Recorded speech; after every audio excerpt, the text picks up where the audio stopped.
This conference is being recorded. Well, some minor technical difficulties.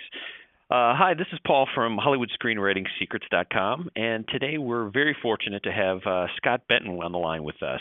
Scott has come a long way in Hollywood. To give you a little bit of backstory, he's worked for a major production company, then went off and worked in development for Disney.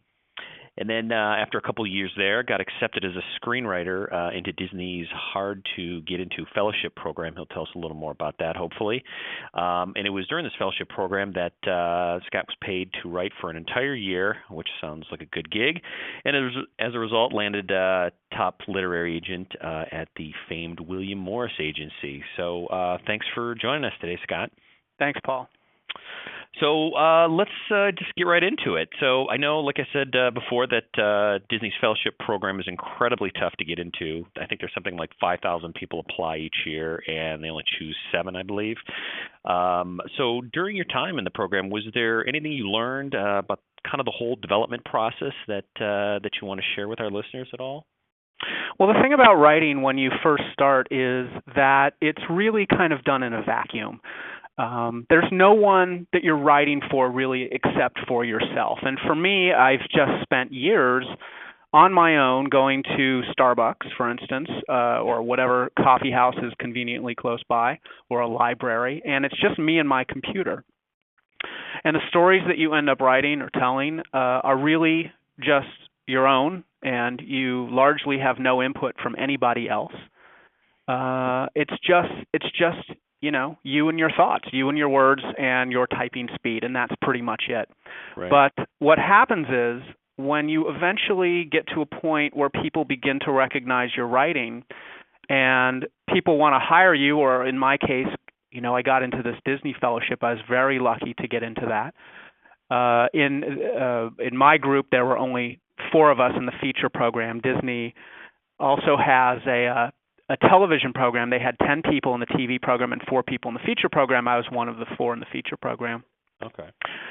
And the reason that was so different is suddenly I felt like I was ripped from the comfort of that vacuum that I'm used to writing in, and I was thrown into a completely unfamiliar world, and that is the world of the collaboration. So no longer am I just kind of writing for myself and making up the rules as I go along, and if I want to write an outline, I can write an outline. If I don't have to. I'm suddenly put into a situation where I was working with 2 producers and 2 studio executives. So no longer was it a vacuum. I was all of a sudden put into what I termed the collaboration. And that'd be shocking. It was very shocking, and it was very difficult for me to make that adjustment, as I'm sure it is for a lot of people, because you have all of this input coming at you. In my case, from 5 different directions, the 4 people I was working with and myself. And somehow you need to be able to take all the material that you're getting and make sense out of it. And, in spite of all of the noise around you, you still need to figure out how to write a compelling story. And when you're doing that for the first time, as I was in the Disney Feature Film Fellowship, I found that to be very difficult, sort of like if you could juggle 3 balls and then suddenly someone gave you 2 more and you're juggling 5. Right. It's just takes a lot of concentration, and it was very unfamiliar. But I'm glad I did it. It gave me a very good background and training in order to work inside of the collaboration. Okay, that's interesting. Yeah, because I think a lot of people think that once you've written a script, you're sort of done with the heavy lifting. But once you get into the development process, just sort of taking on what everybody throws at you, and you almost have to just sort of sculpt what makes sense to put into your screenplay, what sort of notes that everybody's giving you, if it's junk, if it makes sense, if it doesn't, and that's kind of a separate skill unto itself, I would think.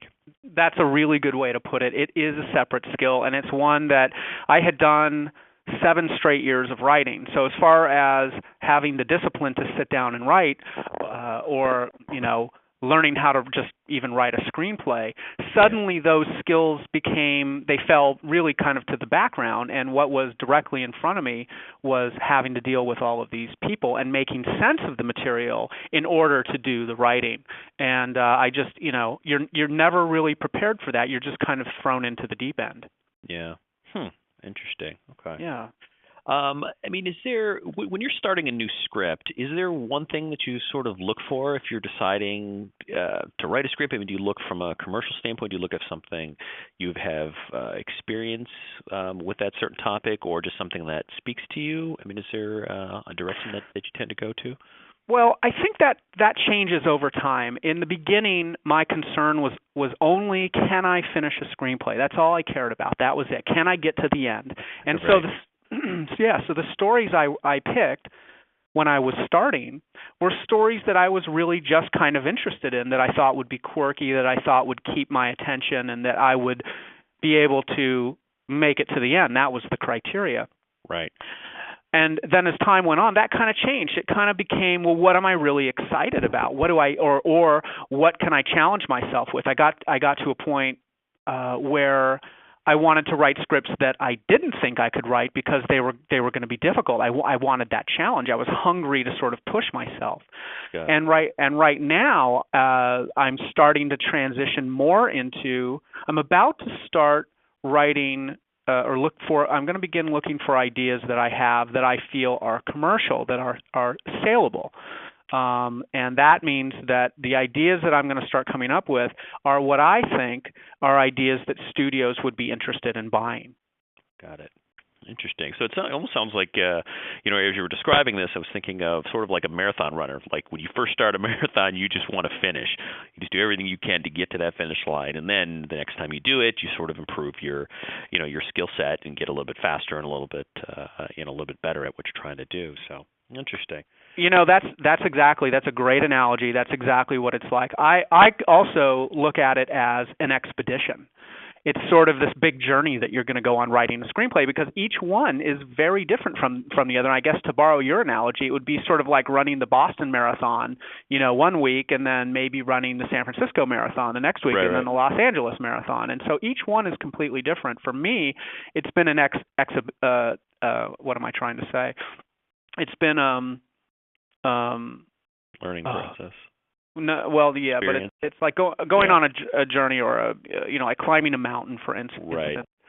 And symbolically, what I like to do is, before I start one, I like to go. There's a camping store, like a hiking store, that I like to go to, and I like to get either a new pair of shoes or something that kind of symbolizes the beginning of that expedition that I'm going to go on. Got it. So you're not actually buying shoes to actually do hiking. It's sort of at the beginning of your screenwriting process. Well, I do that too sometimes, but when you start writing, you kind of run out of time, and it's sort of nice to remind yourself that when it's over, you're actually going to go on a real hike. Got it. That's great. Now, when you start the process, you were saying, do you start with an outline or a treatment, or do you just jump right in, or do you create backstories? I know a lot of different people have different opinions on this, and I was just curious how you start. I think that everybody has their own process. I don't think it's a one-size-fits-all, journey that you go on. It's going to be different for every person, and then, as I've noticed, every project that everyone works on is going to be different. For me, that's the way it's been. I have done things like, I have done on a couple of occasions on screenplays that I've written, I have done 1,000 pages of notes. I did that twice. And the reason I did that is because I wanted to make it really difficult for myself. And I wanted to do all of the hard work up front. I wanted to have character backgrounds for everybody. I wanted to know where each character came from and how they bisected the story, and then where they ultimately ended up. And I just wanted to kind of challenge myself. And that was sort of one end of the pendulum that my writing took me. The last screenplay I wrote, I did almost the opposite of that. The pendulum swung to the far other extreme. And this time, what I did was I had my idea. I knew what I wanted to do. I kind of knew who the characters were, but I didn't want to know too much about them. I wrote an outline that was maybe, I think, between 5 and 10 pages, something like that. I wrote my outline. I kind of knew what the major beats were, and then I basically put that aside and forgot about my outline. I knew what the beats were going to be anyway, or the major steps, Right. and I began writing. And the advantage for me in writing that way, as opposed to writing 1,000 pages before I start, is that it's largely a discovery process as you go along. Right. Because you don't know what's going to happen. You don't know what they're going to say. And so as you're writing it, you're kind of discovering those beats. And those are two very different ways to write. Each one has strengths and weaknesses. Probably the best way, I don't know, but probably the best way is somewhere in the middle, I would guess. Okay, interesting. Yeah, so the first one you started with 1,000-page backstory. I mean, you essentially just were sort of sculpting it down into a screenplay. You've written pretty much, like you said, you knew exactly what they were going to say. You knew what their motivation was, and this way you're kind of experiencing it as you're writing it. That's got to be interesting process both ways. Now, I mean, I guess everyone's got a separate opinion on this, but do you think, or how important do you think that sort of keeping to the classic 3-act structure is? Not so much just in your writing also, but in helping to sell the project. Do you think for people that are buying, do you think that's something that everybody specifically looks for, or is that over the years something that's sort of a guide, but not necessarily a hard and fast rule? I think you need to know your audience. I think you need to know who's buying. And typically in the studio system, that means the big movie companies, Paramount, Fox, Disney. These are going to be companies that are looking for typically a clear-cut 3-act structured story. Got it. And so, yeah, I would say you do want to be able to tailor your story to 3 acts. But that being said, that's not such a hard and fast rule, and especially when you're beginning to write your screenplay, when you're beginning to put your story together, I would actually say and suggest that you don't focus on the 3-act structure. What you focus on is telling a compelling story, because once you've got your compelling story down, which is a very creative process, then you're going to kind of switch gears and you're going to switch over to the other side of your brain, and you're going to begin editing and you're going to begin crafting your story. You're going to take the compelling story and you're going to begin to put it into the 3 acts, and you're going to begin to look at the structure, and you're going to begin to make changes that are going to sort of help the pace along. So I think that's a 2-part process, and you're going to go through a period of time where you're not really structuring so much, and then you're going to go through another period of time where you are. Okay. Yeah, that really makes sense. I mean, I think a lot of people get so focused up on the mechanics of screenwriting and don't actually consider the underlying, just telling a good story. So if it's 3 acts or 5 acts or, one big act, if it's a compelling story, I think that's where all the rules kind of get broken. I mean, absolutely. And if you have a compelling story, just run with it. Yeah. Interesting. Okay. That's really good advice. So, I know I've read a lot of books on screenwriting, kind of to that, 3-act structure, throw it away, always stick to it. Is there any books that you've read that you could recommend to our listeners that you feel were kind of worth the effort? Like I said, I know some of them are quite lengthy. The McKee books specifically are just, they're huge. Is there any that you've read over your throughout your craft? I've read many screenplay books. I've spent years reading those things. I couldn't tell you how many I've read. It's easily over 100. The McKee book I read so many times that the binding literally fell apart, and I had to actually buy another copy and have him sign it. I've been to McKee many times just because it's such a complex topic, or there's so much material in that book and in his lecture. Yeah. There's no way for me to understand it with one pass of the book, or one, going to his lecture one time or whatever, and I just went over and over and over and over and over again until I kind of felt like I understood that material a little bit better. I really like the McKee book. I know that there are a lot of people that don't like the McKee book, but I think that he makes a lot of good points, and if it speaks to you, it's helping your writing, I see no problem in reading the McKee book. Now, Yeah. is that the story or the structure or? That's the only book he has so far is called Story. He keeps threatening to write a couple of other books, but so far from McKee, we've only seen that one book. Story. Okay, I thought there was another one up there. Look, the Aristotle book Poetics is always very good to know. It can be a little bit. It's a small book, and it can be a little bit of a difficult read because the language it's a translation, and it feels like you're suddenly in a classics class in school, and it's a little difficult to read. There is I know there's another book called something like Aristotle for Screenwriters or something like that, which I actually thought was a nice translation. Yeah. The Christopher Vogler book is very good. Christopher Vogler took the 12 stages of the hero's journey that Joseph Campbell wrote about, and the Joseph Campbell book I've read a number of times. I found that very difficult to understand. Yeah. He taught at Sarah Lawrence College, and a lot of the language he uses it just feels like a teacher is writing a book, although his ideas are very strong. So Christopher Vogler is kind of like a translator. He was able to go through Hero of a Thousand Faces and kind of put it into much more simplistic terms, I guess, that are applicable to screenwriting. And so I think he has a very great book. I never know how to pronounce this guy's name. I hear it so many different ways, but the Lejos Agri book called The Art of Dramatic Writing. Okay. No, I've heard of that. That's a great book. It really kind of addresses playwriting, but the ideas in it are very, very strong.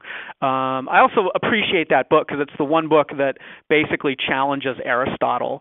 Aristotle said, let me think if I can remember what this argument is. I think Aristotle basically says plot over character. And Egri says, no, character over plot.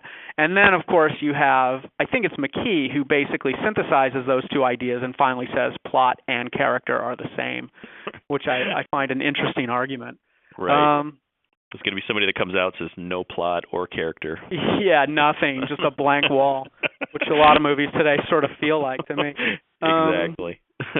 Interesting. Okay. Yeah. I like those books. I want to make one caveat. First of all, a lot of these screenwriting books come out. Read them all. If you like the cover of the book, if you like the sound of the voice of the writer, do yourself a favor and read it because it's a very complex topic and it's going to take you a number of times before you start to feel like you have some skill in some of the areas of writing. Lately, what I have found is I've started reading books about writing that have nothing to do with screenwriting, and I'm finding that I'm getting a lot of mileage out of those books. I really have enjoyed, give me a book, give me the Strunk and White book any day of the week, and I'll read through that. Give me a book on structure and sentence structure or even vocabulary or, just writing articles or writing any kind of fiction, anything, books that are just on general writing, I have found lately to be incredibly helpful in a way that the screenwriting books seem to lack for some reason. Huh. So, yeah. Okay. Very interesting. Well, there was a couple of questions I wanted to ask you. I know you've got a pretty unique situation, having worked in development for so many years, and then now being on the other side and being a screenwriter. You sort of have, you've seen inside the kingdom. Sort of from your development days, how important would you say is it for? I always hear the phrase that development execs or producers need to see the poster when they're looking to buy a script. They need to see exactly how the marketing is going to be. Do you, from your experiences in development or from your time at William Morris, do you think that's very important now that in order for a script to be bought, that somebody needs to sort of see the poster, or I guess a better way to say that is to sort of see the marketing message or the marketing behind a script before they buy it? Well, I think it's incredibly important, but you're asking the $1 million question, or you're alluding to the $1 million question, which is how do you create that poster? Is that important? Well, I would have to answer your question by saying it's the most important thing. Right. But to follow up on that question, you then have to ask yourself, well, then how do you do that? And I've got to tell you, that's what everyone who's working in the motion picture business, I'm not just talking about development, I'm talking about marketing, I'm talking about publicity, I'm talking about every single department in, under the umbrella of a single studio or in this entire town. They are trying to figure out how to sell the movie, and they're trying to figure out the poster. And if you can get that poster right, whether you're pitching an idea or you're in production or you're in post or you're about to release the movie into theater, that poster is the most important thing, because the bottom line is you've got to get people into seats. And the poster question is also most applicable to the studio system. Yeah. Because when you get into independent film, I mean, let's look at Slumdog Millionaire. I don't know how to create a poster out of that, or Sling Blade. I don't know how to create posters out of those, yet those are incredibly compelling movies, or Good Will Hunting. Right. How do you create those posters? Well, you don't really have those three movies. You really don't have a clear picture of the poster in your head unless you know what those one sheets are, and I do. You're not really going to have a very vivid picture in your head, because those are much more difficult to market. And the reason is because those three films are more character-driven than they are plot-driven. But those are the kinds of movies that independent filmmakers, if they're written well, and a lot of them are, those three included, independent film loves stories that really have compelling human characters, whereas the studio system loves ideas that are conceptual in nature and have an idea at their core, because the idea you can make a poster out of, the character much more difficult. And the reason is that the idea you can photograph and the character you can't. The camera physically cannot go inside of the head or the heart of the character that you've written and photograph what's inside there. So I think those are the primary differences between those two posters. Got it. Yeah, I think it goes back to what you said at the beginning. Knowing your audience. I've read a lot of screenplays that within a studio that were clearly not made for a studio, and I think they were being written, being sold to a studio or a production company, but they're clearly independent. And then vice versa. I think there's probably there's some scripts that are fall into sort of the independent industry that could be easily marketed to a big studio. So I think once you start writing, I don't know if you'd agree with this, but once you start writing, sort of knowing ultimately maybe who your end buyer is going to be, in addition to just who's going to enjoy this. Because you have a great script, but it might not necessarily be something that that Disney's going to make, or something that Universal's going to make that's going to ultimately turn into a ride at an amusement park. If you've got something like you were mentioning, like Slumdog Millionaire or Sling Blade, your probably first step to taking it to Warner Brothers or Disney, something like that, might not make sense unless you sort of can, like you said, see the poster, or like I said, see the poster. I think it probably does good to sort of distinguish the ultimate buyer of it. It helps, and it depends on if you're trying to sell your script to a major motion picture company, or in a lot of cases, if you have a well-written script, that becomes kind of like a writer's business card, because you can take a well-written script and bring it to a major motion picture studio, and without the goal of trying to sell the script, what you're really doing is you're trying to sell yourself. And you're trying to sell yourself to a studio so that they will want to hire you to write one of their projects that already has a strong idea. You see, they might be looking for somebody that writes great characters or great action pieces or set pieces or dance numbers or whatever it is. And maybe your script, while it doesn't have a big saleable idea, maybe you write, like teenagers really well, or something like that. Like John Hughes, he wrote teenagers really well. Right. So, now you're talking about the sort of script doctoring, what the industry is called.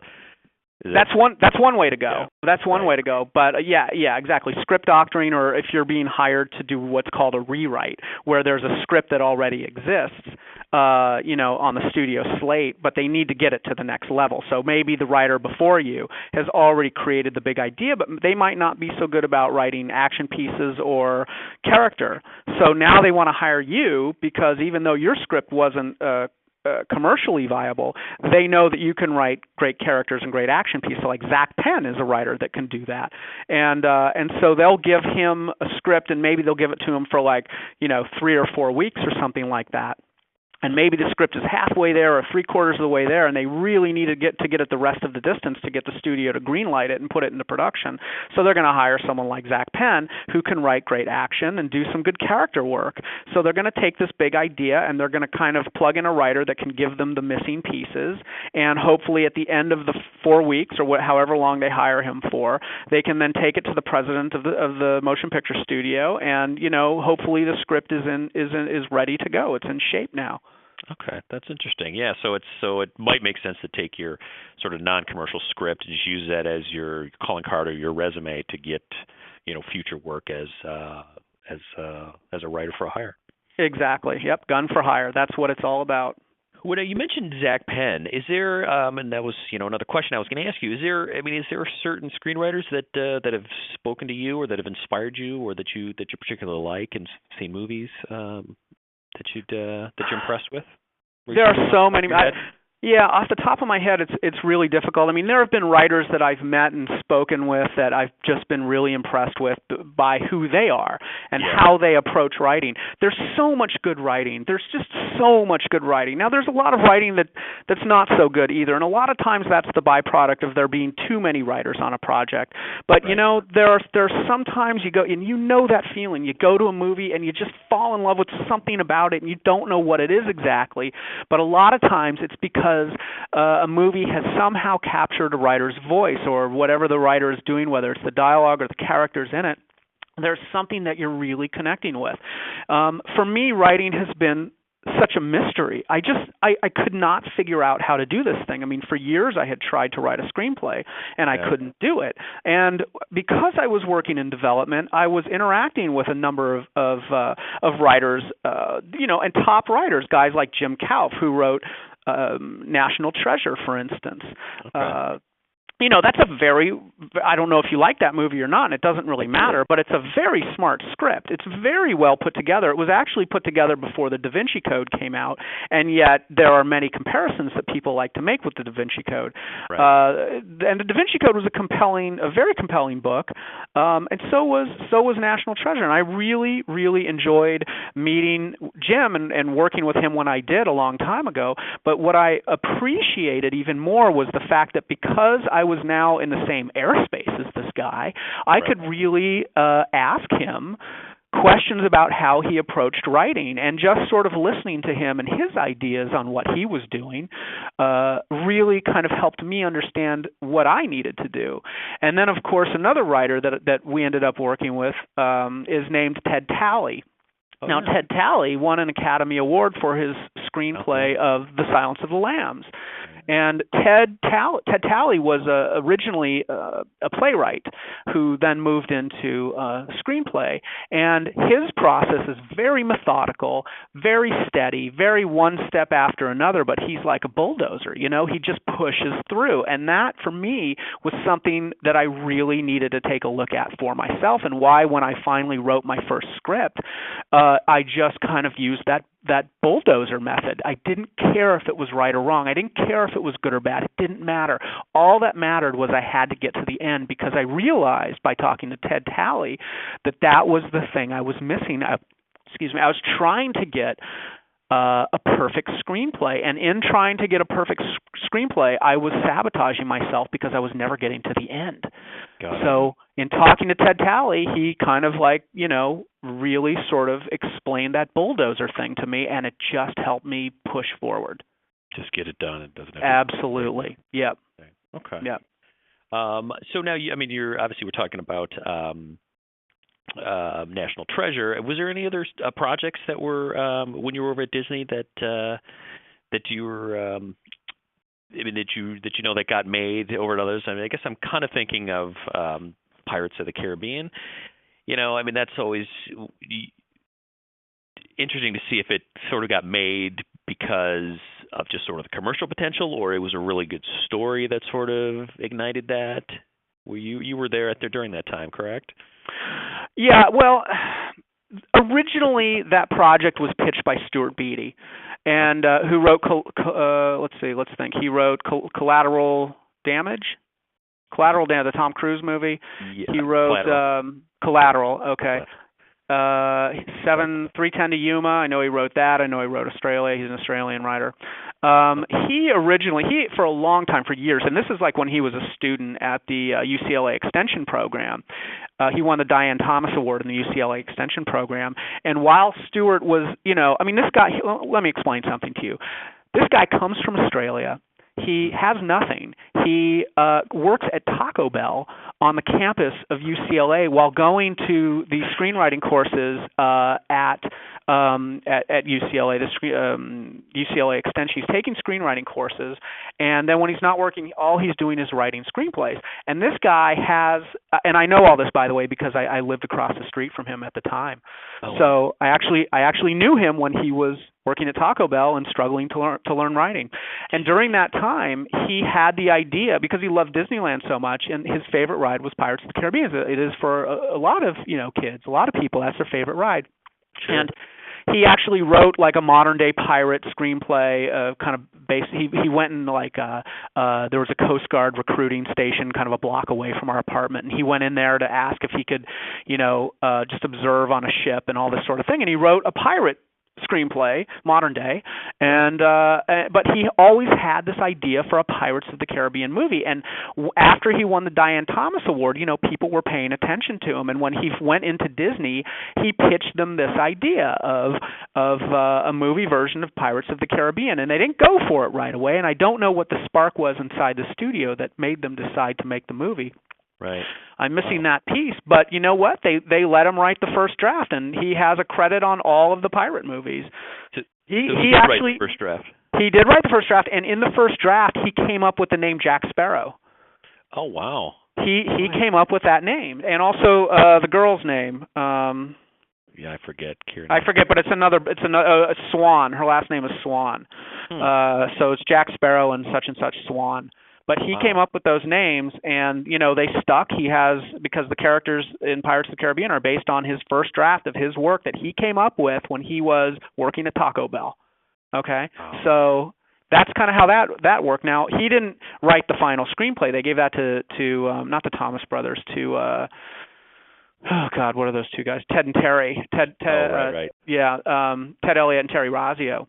Yeah. Who have gone on they wrote Shrek, and they've gone on to write the other screenplays, and they're writing I guess they're doing are they doing the prequels to Pirates now? They're going to do like 3 more movies or something, or Pirates. Oh, really? 4? I hadn't heard that. Yeah, something like that. I think they're writing those now.